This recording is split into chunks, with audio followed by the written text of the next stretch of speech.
pour résoudre des équations. Alors dans cet exemple, on a toujours un coefficient multiplicateur, mais qui est sous forme de fraction ici. Donc on me dit que dans mon membre de gauche, j'ai la moitié de x, et dans mon membre de droite, j'ai 3. Alors rappel, pour résoudre une équation, la règle fondamentale, tout ce que tu fais à gauche du égal, tu dois aussi le faire à droite du égal. Donc ici, ce qui m'embête, c'est que je n'ai que la moitié de x, et moi je voudrais connaître la valeur de mon inconnu petit x. Donc pour ça, j'ai besoin de doubler mes quantités. Si je double à gauche, je double aussi à droite. Et maintenant, je lis ma solution. X est égal à 6. Je peux vérifier ça par le calcul. Alors si j'avais la moitié de 6, puisque je remplace x par sa valeur, la moitié de 6 c'est bien 3. Oui, l'égalité est vraie pour x est égal à 6. Alors, par le calcul, on a dit, pour résoudre cette équation, on veut se débarrasser de ce 1/2, et quand on a en fait une division par 2, l'opération inverse consiste à multiplier par 2. Donc cette ligne, on peut éventuellement s'en passer. En tout cas, ce qu'on retient, c'est qu'il faut rajouter un x2 à gauche, et donc forcément un x2 à droite. Et bien ensuite, on calcule. Alors à gauche, j'ai du 2 divisé par 2 qui se compense, il me reste du x à gauche.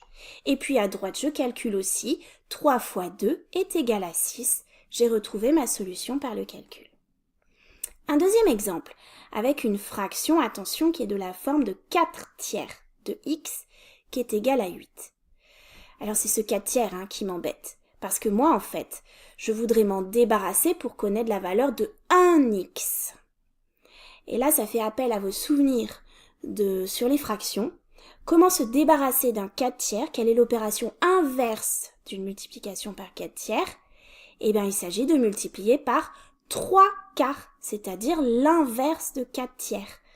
Donc, en fait, par le calcul, on a dit qu'on va multiplier par 3/4 pour se débarrasser de ce 4/3. Et si on le fait à gauche, on le fait aussi à droite.